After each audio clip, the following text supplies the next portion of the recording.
Hi everyone. We have a very special guest reader tonight. It is going to be my daughter, Rena. Rena, what book are you going to be reading for us tonight? I'm going to read Lily's Purple Plastic Purse by Kevin Hankin. Rena, why are you reading this book? It was one of my favorite books growing up, and I love this author. He wrote so many more books like this, and they were just amazing. Lily loved school. She loved the pointy pencils, she loved the squeaky chalk, and she loved the way her boots went clickety-clickety-clack down the long, shiny hallways. Lily loved the privacy of her very own desk. She loved the fish sticks and chocolate milk every Friday in the lunchroom, and most of all, she loved her teacher, Mr. Slinger.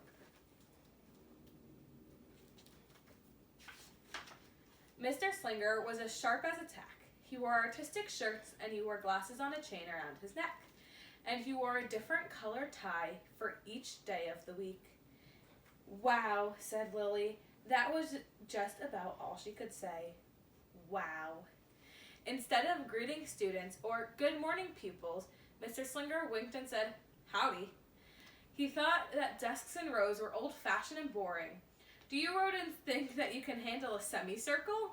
He always provided the most tasty snacks, things that were curly and crunchy and cheesy. I want to be a teacher when I grow up, said Lily. Me too, said her friends Chester and Wilson and Victor. At home, Lily pretended to be Mr. Slinger. I am the teacher, she told her baby brother Julius. Listen up. Lily even wanted her own set of deluxe picture encyclopedias. What's with Lily? Asked her mother. I thought she wanted to be a surgeon, or an ambulance driver, or a diva, said her father. It must be because of her new teacher, Mr. Slinger, said her mother. Wow, said her father. That was just about all he could say. Wow. Whenever the students had free time, they were permitted to go to the light bulb lab in the back of the classroom. They expressed their ideas creatively through drawings and writings. Lily went often. She had lots of ideas. She drew pictures of Mr. Slinger, and she wrote stories about him too. During sharing time, Lily would show her creations to the entire class. Wow, said Mr. Slinger. That was just about all he could say. Wow. And at the very last second, Mr. Slinger saved the cold, starving elderly.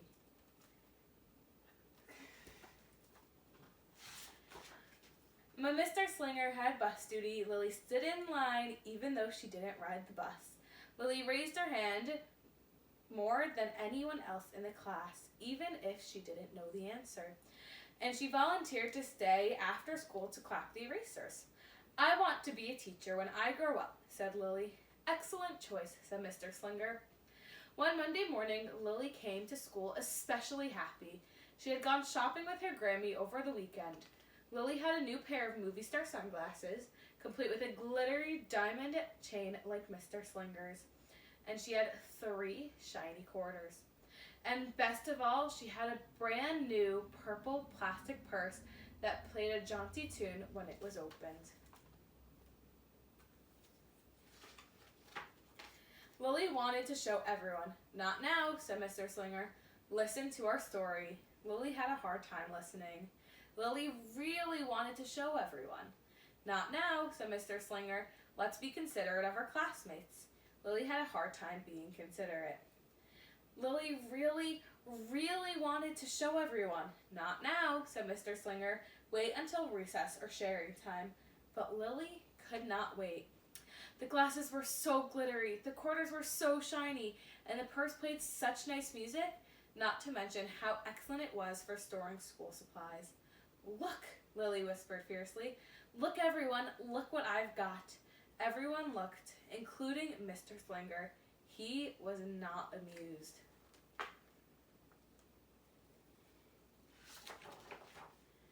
I'll just keep your things at my desk until the end of the day, said Mr. Slinger. They'll be safe there, and then you can take them home. Lily's stomach lurched. She felt like crying. Her glasses were gone. Her quarters were gone. Her purple plastic purse was gone. Lily longed for her purse all morning. She was even too sad to eat the snack Mr. Slinger served before recess. That afternoon, Lily went to the light bulb lab. She was very sad. She thought and she thought and she thought, and then she became angry. She thought and she thought and she thought some more. And then she became furious. She thought and she thought and she thought a bit longer. And then she drew a picture of Mr. Slinger.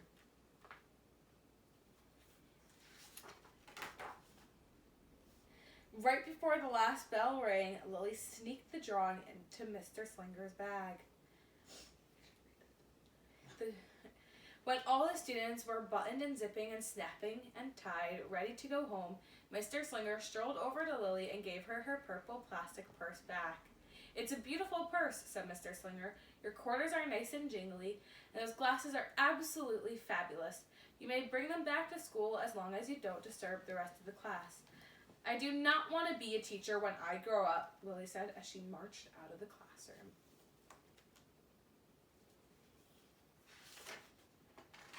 On the way home, Lily opened her purse. Her glasses and her quarters were inside, and so was a note from Mr. Slinger. It said, "Today was a difficult day. Tomorrow will be better." There was also a small bag of tasty snacks at the bottom of her purse. Lily's stomach lurched. She felt like crying. She felt simply awful. Lily ran all the way home and told her mother and father everything. Instead of watching her favorite cartoons, Lily decided to sit in the uncooperative chair. That night, Lily drew a new picture of Mr. Slinger and wrote a story about him, too. Lily was really, really sorry, so everyone forgave her, even her parents, even her stinky baby brother, even her especially incredible teacher. And then the sun shined its smiley face down on everyone and everything, even the bugs and the worms. The end.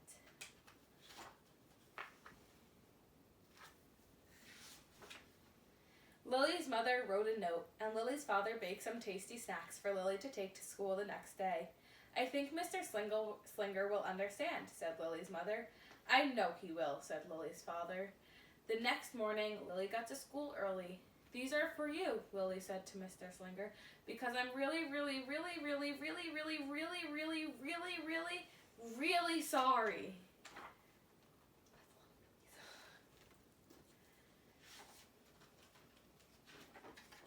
Mr. Slinger read the story, and he looked at the picture, and he read the note, and he sampled the snacks.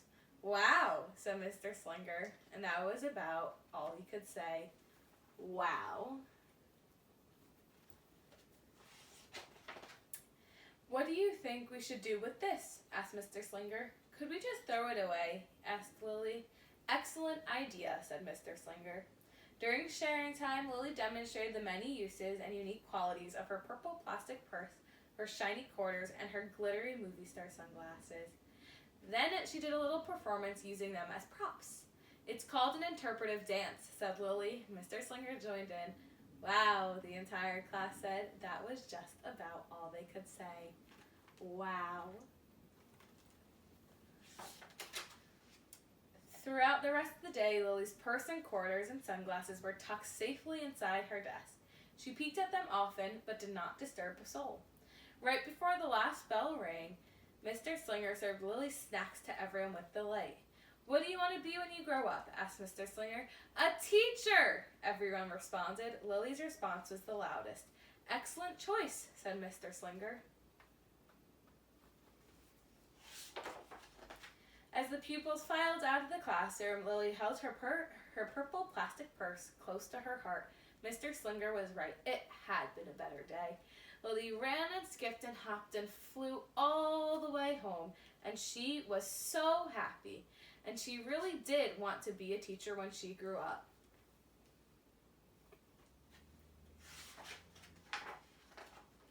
And that is when she didn't want to be a dancer, or a surgeon, or an ambulance driver, or a diva, or a pilot, or a hairdresser, or a scuba diver. Wow, that was a really great book, and thank you, Rena, for reading it. This was a lot of fun having a guest reader today. So, what I would love is from your Emas and your Abbas to maybe be a guest reader. So what we're asking parents is, drumroll please, dun, dun, dun, dun, we would love for you to pick a book, one of your child's favorite, and please read the story to us. But the surprise is going to be not to tell anyone who your child is and not to tell anyone your name. We are going to try to guess whose mommy or daddy you are. We really hope that you enjoyed our story. Have a wonderful day.